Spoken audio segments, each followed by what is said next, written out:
Panggilan dari rumah yang terlupakan. Jakarta Selatan, malam itu diselimuti hujan ringan. Lampu-lampu jalan memantulkan cahaya kuning di aspal basah. Raka Wirawan duduk di depan laptopnya, menatap pesan yang baru saja masuk di email kanal YouTube-nya, Suara Gelap Jakarta. Pengirimnya anonim, hanya menulis satu kalimat pendek. Kalau berani, datanglah ke rumah Pondok Indah. Pintu depannya sudah terbuka. Raka tertawa kecil. Ah, klasik banget, gumamnya. Tapi rasa ingin tahunya menyalakan sesuatu dalam dirinya. Sudah lama ia mendengar tentang rumah itu. Rumah megah bergaya kolonial yang ditinggalkan sejak akhir tahun 1980-an, disebut-sebut berhantu karena kisah pembunuhan brutal yang tak pernah terungkap. Keesokan malamnya, Raka dan Naya memarkir mobil mereka tak jauh dari gerbang besar berkarat. Dari balik pagar, rumah itu tampak diam, namun aura gelap terasa menggantung di udara. Lo yakin mau masuk? Tanya Naya sambil menyiapkan kamera. Raka tersenyum tipis. Kalau kita cuma percaya rumor, kita nggak akan pernah tahu kebenaran.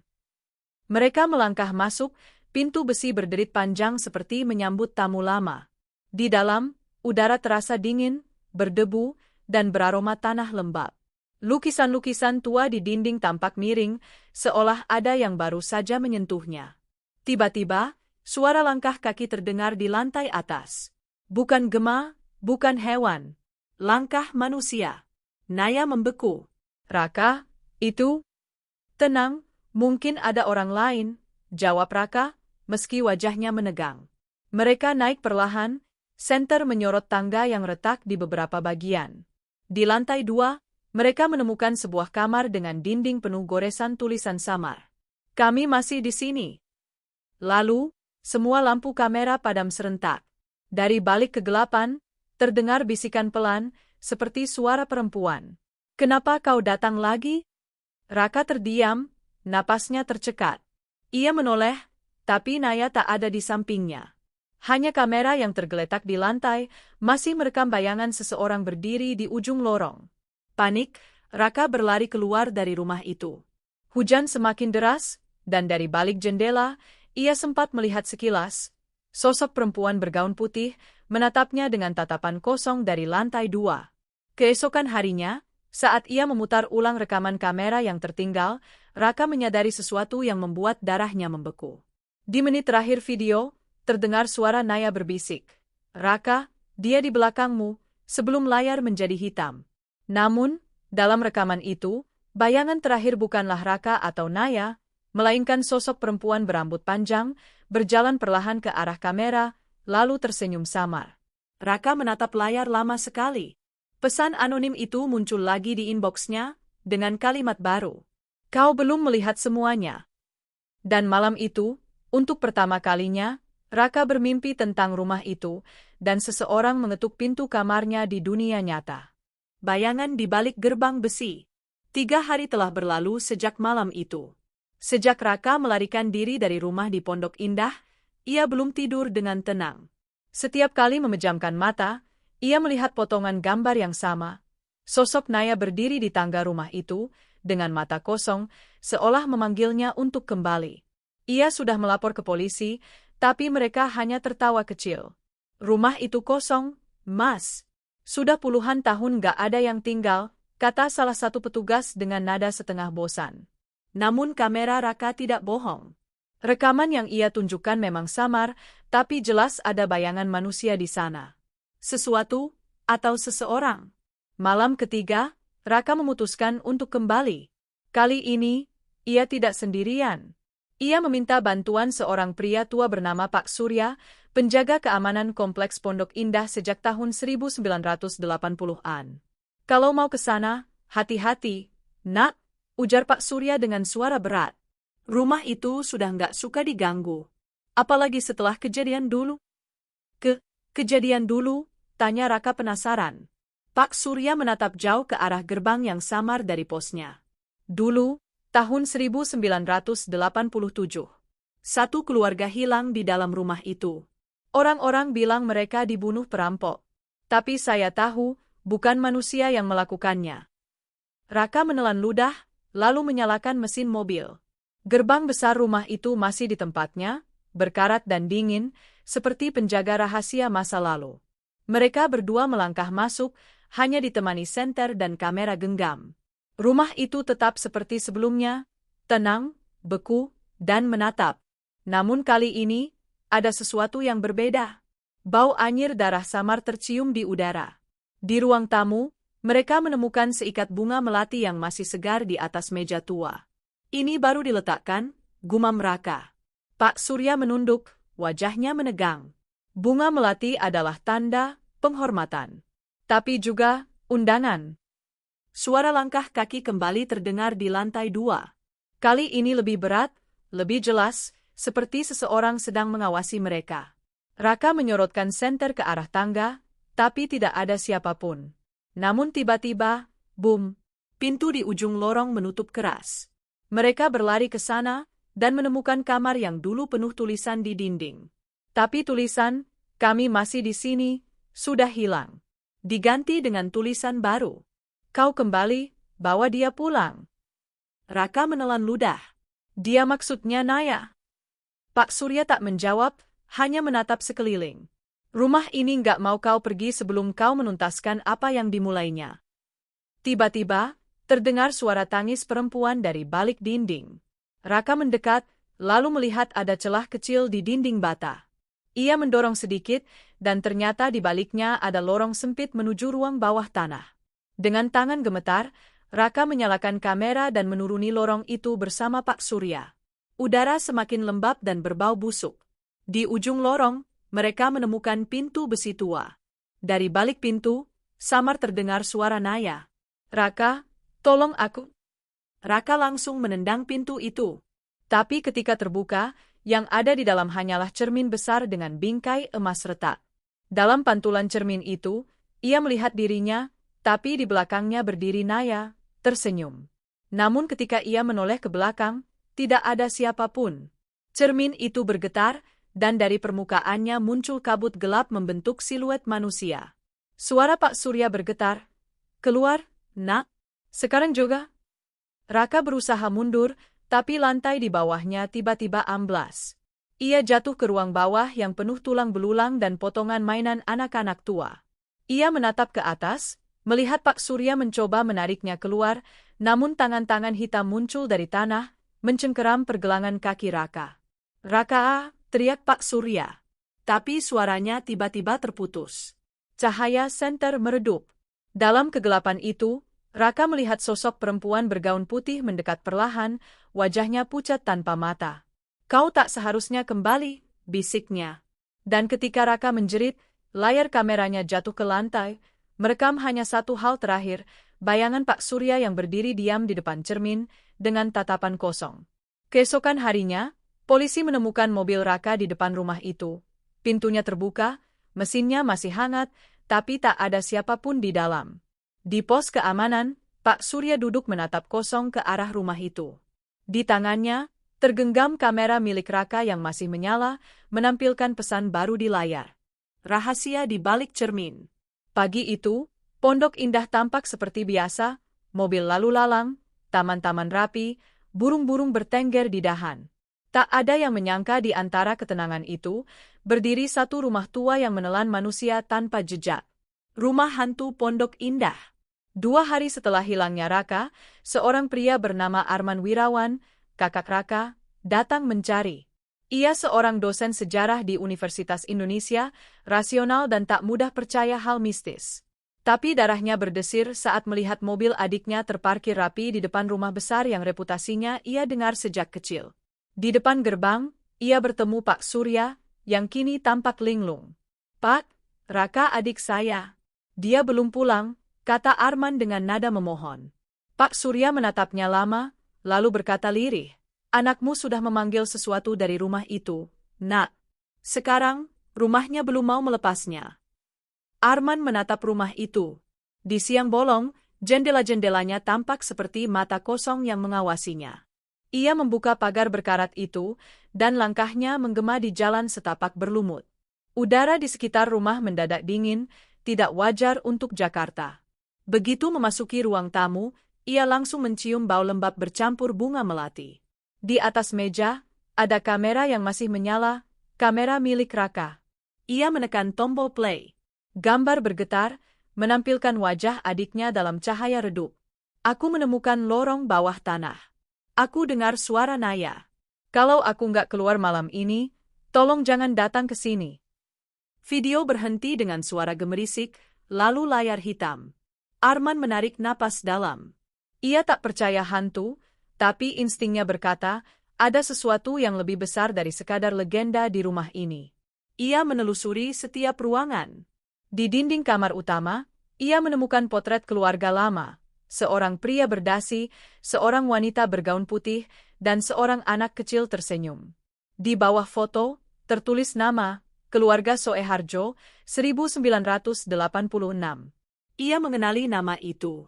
Dulu, keluarga Soeharjo adalah pemilik rumah ini, pengusaha batik sukses. Mereka hilang tanpa jejak, dan rumahnya kemudian kosong. Tapi rumor mengatakan, pembunuhan itu dilakukan oleh pencuri yang tak pernah tertangkap. Namun sesuatu di foto itu membuatnya merinding. Anak kecil di foto itu tampak memegang boneka yang sama seperti yang ditemukan Raka di rekaman terakhir. Ketika ia menatap lebih lama, matanya menangkap sesuatu di pantulan kaca lemari di seberang ruangan. Sosok perempuan bergaun putih berdiri di belakangnya. Ia menoleh cepat, tak ada siapa-siapa. Namun ketika ia kembali menatap kaca itu, sosok itu kini lebih dekat, wajahnya tampak kabur, seperti bayangan air. Lalu, kaca lemari retak sendiri, kerarak, dan sebuah kertas tua jatuh dari celah belakangnya. Arman mengambilnya. Itu surat lama, ditulis tangan oleh Soeharjo. Isinya, jika ada yang membaca ini, ketahuilah, istri dan anakku bukan hilang. Mereka dikurung di dalam rumah oleh arwah yang kami undang sendiri. Cermin di ruang bawah adalah gerbang. Jangan pecahkan, jangan lihat terlalu lama, karena dia akan melihat balik. Arman menelan ludah, menatap ke arah tangga menuju lantai bawah. Ia tahu kesanalah Raka pergi terakhir kali. Dengan hati-hati ia menuruni tangga gelap, hanya ditemani senter kecil. Setiap langkah menimbulkan gema yang terasa lebih lama dari semestinya, seolah rumah ini memiliki napas sendiri. Di bawah, ia menemukan cermin besar dengan bingkai emas retak, sama seperti yang disebut di surat itu. Di permukaannya, ada kabut lembut bergerak. Ia menyorotkan senter, dan refleksi dirinya tampak aneh. Di dalam cermin, bayangannya tidak mengikuti gerakannya. Bayangan itu malah menatapnya, lalu tersenyum. Arman, suara perempuan bergema lembut. Ia mundur satu langkah, panik. Siapa kamu? Namaku Ratna Soeharjo, aku ibu rumah ini. Anak kecil itu masih di dalam. Di dalam, cermin. Dan adikmu juga, bisik suara itu. Arman menatap permukaan cermin yang beriak halus seperti air.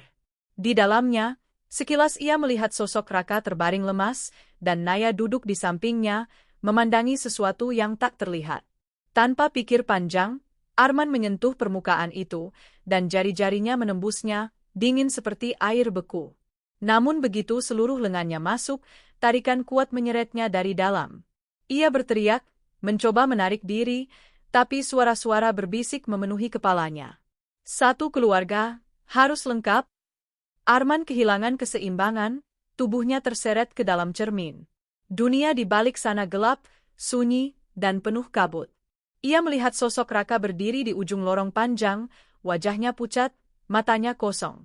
Mas, jangan ke sini, suara Raka terdengar parau. Tapi sudah terlambat. Di belakangnya, muncul sosok perempuan bergaun putih, wajahnya kini tampak jelas, mata hitam tanpa bola mata, mulutnya robek lebar. Sekarang kalian bertiga lengkap? Cermin itu bergetar hebat dari luar, lalu tiba-tiba retak, seolah menolak sesuatu yang ingin keluar. Ketika retakan terakhir pecah, seluruh rumah bergetar. Di luar, Pak Surya yang menunggu di pos mendengar suara kaca pecah, lalu rumah itu tiba-tiba sunyi. Saat ia menatap ke arah jendela, lampu-lampu di dalam menyala satu persatu, dan di lantai 2, 3 bayangan manusia berdiri sejajar, menatap keluar dengan tatapan kosong. Rumah itu hidup kembali. Suara dari dalam rumah. Seminggu setelah hilangnya Raka dan Arman, kawasan Pondok Indah berubah suasananya. Di malam hari, udara terasa berat dan sunyi. Warga sekitar mulai gelisah, mereka mendengar bisikan di antara pepohonan dan suara ketukan halus dari arah rumah tua itu setiap tengah malam. Di pos keamanan, Pak Surya duduk dengan mata sembab, wajahnya pucat. Ia hampir tidak tidur sejak malam cermin itu pecah. Sejak saat itu, lampu rumah tersebut kadang menyala sendiri, padahal tidak tersambung listrik. Bahkan CCTV kompleks beberapa kali merekam sosok samar di jendela, berdiri memandangi jalan. Malam itu, sekitar pukul 12, suara ketukan kembali terdengar. Tok, tok, tok, 3 kali, pelan tapi jelas. Pak Surya menoleh, dan jantungnya berdegup keras. Ketukan itu datang dari posnya, bukan dari rumah itu. Ia berdiri perlahan, membuka pintu kecil di sisi pos. Tidak ada siapapun. Namun di lantai, terdapat flash disk hitam dengan tulisan kecil, Raka Wirawan. Tangannya gemetar ketika ia memasukkannya ke laptop tua miliknya. Folder di dalamnya hanya berisi satu file video berjudul Rumah Pondok Indah, Final Footage MP4. Ketika video dimulai, layar menampilkan wajah Raka. Wajah itu pucat, tapi masih hidup.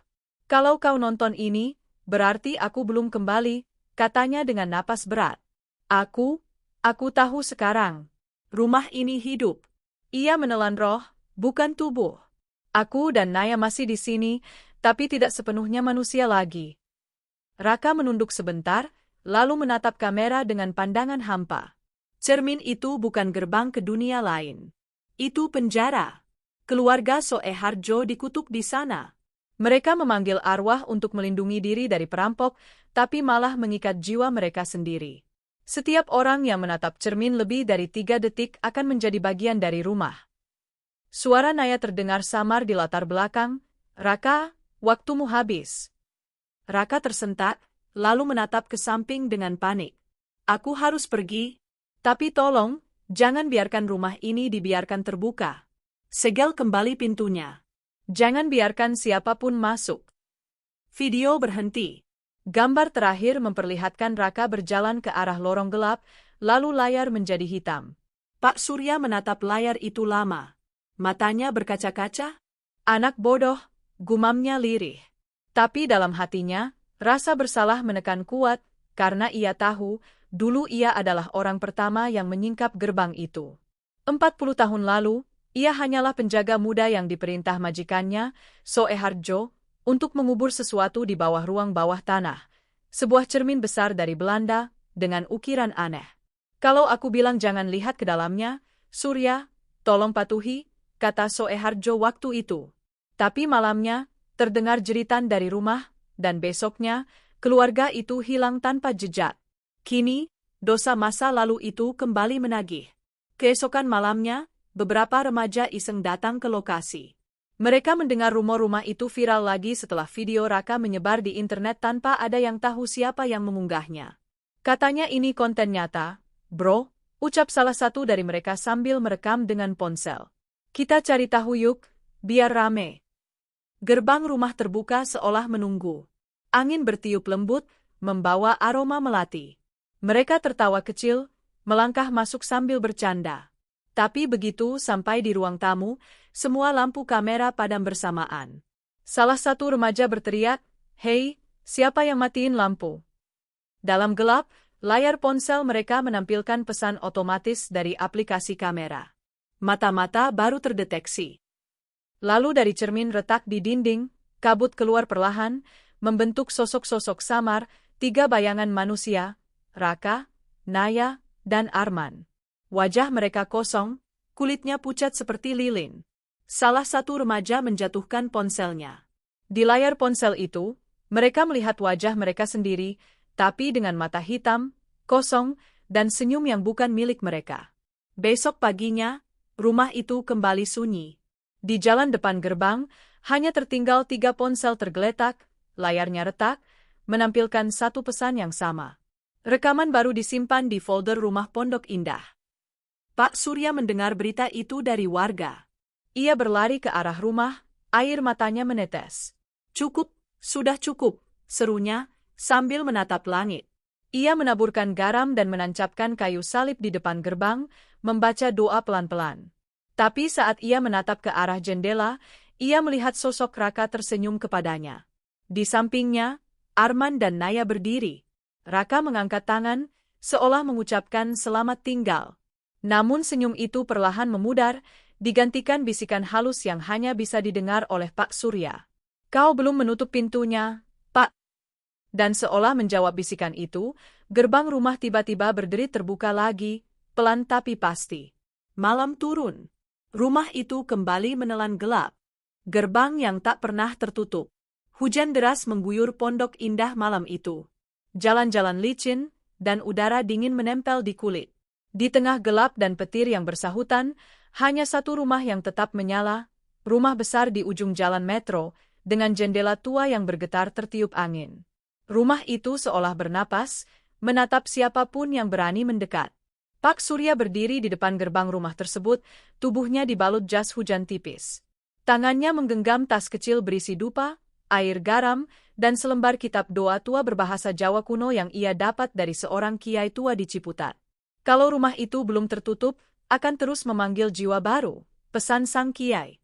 Tapi ingat, yang bisa menutupnya hanyalah orang yang pernah dipanggil olehnya.